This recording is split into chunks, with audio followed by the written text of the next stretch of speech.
Assalamualaikum warahmatullahi wabarakatuh dan salam sejahtera. Saya Nur Farahin binti Taib akan menerangkan tentang teori sistem ekologikal Bronfenbrenner dalam kelas kali ini.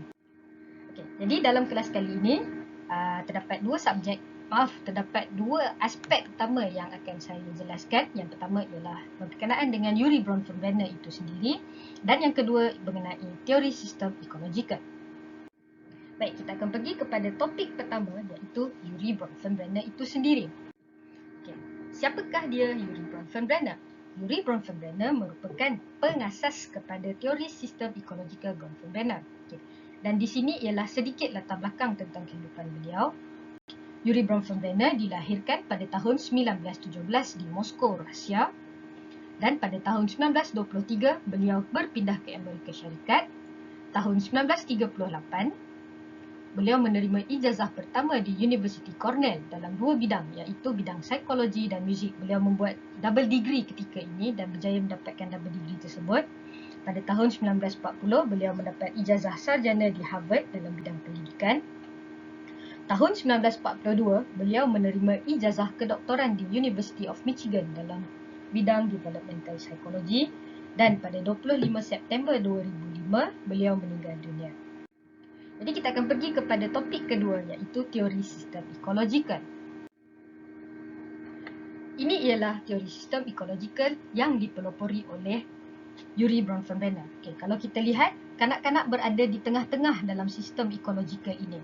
Dan dalam persekitaran kanak-kanak tersebut terdapat beberapa sistem yang di mana interaksi dalam sistem-sistem ini akan mempengaruhi perkembangan kanak-kanak. Okay, jadi kita akan lihat beberapa sistem yang terdapat dalam teori ekologikal Bronfenbrenner ini. Yang pertama sekali ialah mikrosistem, kedua mesosistem, ketiga eksosistem, keempat makrosistem dan yang kelima kronosistem.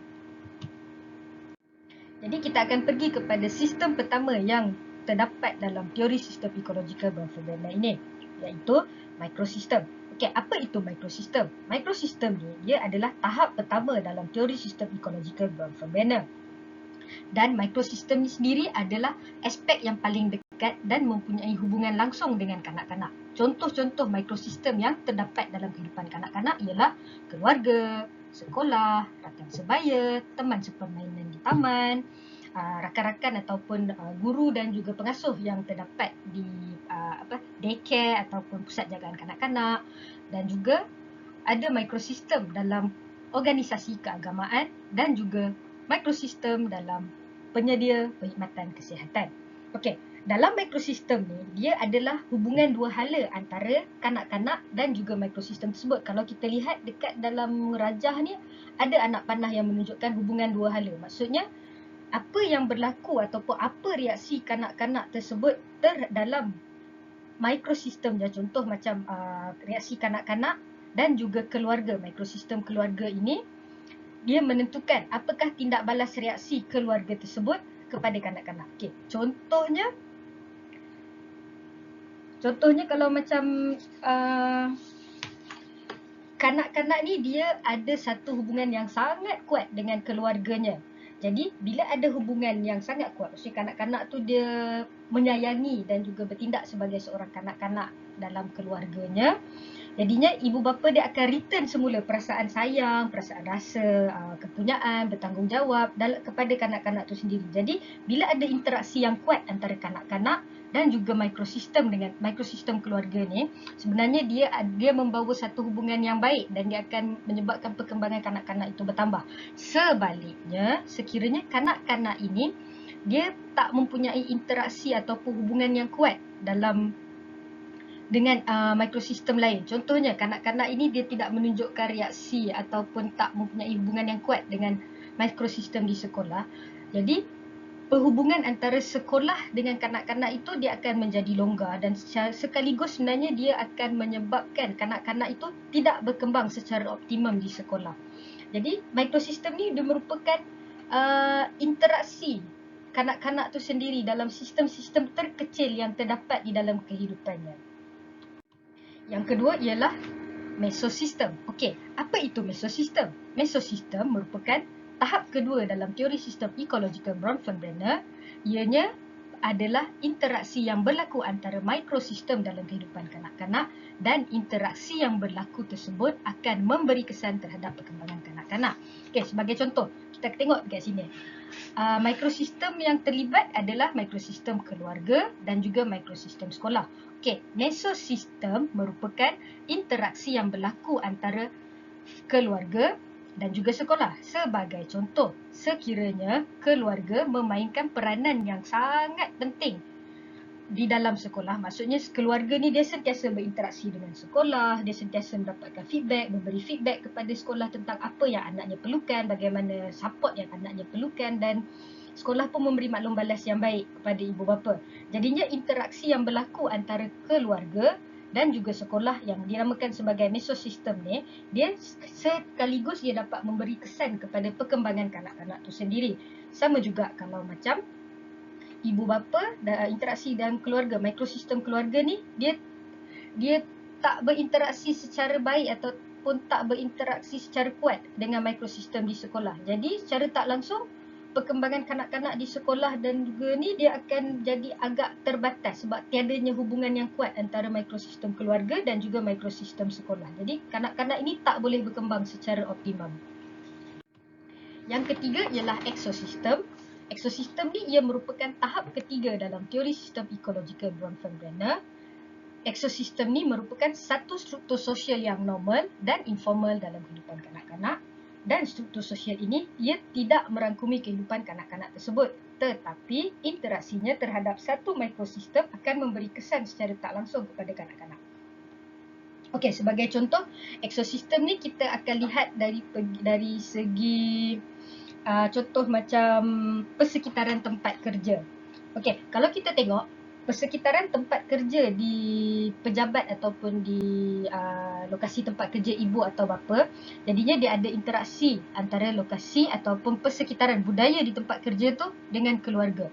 Okey, sekiranya budaya dalam tempat kerja tu dia tidak menyokong ibu bapa yang bekerja di dalam organisasi tersebut, jadi secara tak langsung ibu bapa ni dia akan rasa tertekan sebab dia tak dapat memenuhi apa kehendak ataupun jangkaan daripada majikan, dan jadinya majikan dia akan ada rasa akan membebankan ibu bapa, dan ibu bapa ni dia akan balik ke rumah dan dia akan melampiaskanlah rasa marahnya, dia akan marah pada anak-anaknya, dia akan luahkan apa yang ketidakpuasan hatinya yang berlaku pada majikan tu kepada anak. Jadi bila kita tengok persekitaran tempat kerja ni dia tak berkait langsung dengan kanak-kanak sebenarnya, tapi dia berkait rapat dengan mikrosistem yang terdapat dalam hubungan dalam kehidupan kanak-kanak tersebut, dan secara tak langsung dianya memberi kesan kepada perkembangan kanak-kanak itu sendiri. Yang keempat ialah makrosistem. Makrosistem ini merupakan tahap keempat dalam teori sistem ekologikal Bronfenbrenner. Ianya memfokuskan kepada elemen budaya yang memberi kesan kepada perkembangan kanak-kanak. Ianya tidak merujuk kepada persekitaran yang spesifik dalam dunia kanak-kanak, tapi merujuk kepada budaya dan masyarakat yang telah wujud dalam kehidupan kanak-kanak tersebut.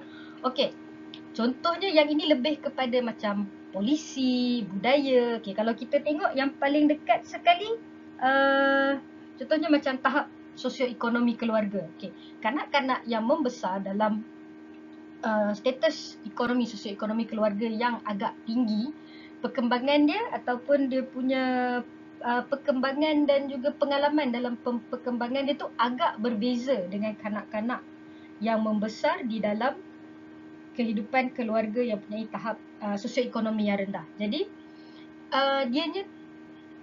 dia fokus kepada elemen budaya macam itulah macam saya cakap tadi, polisi dan juga sosioekonomi sebagai contohnya. Dia telah budaya dan masyarakat yang telah wujud dalam kehidupan kanak-kanak tersebut. Tahap kelima dalam teori sistem ekologikal Bronfenbrenner ini ialah kronosistem.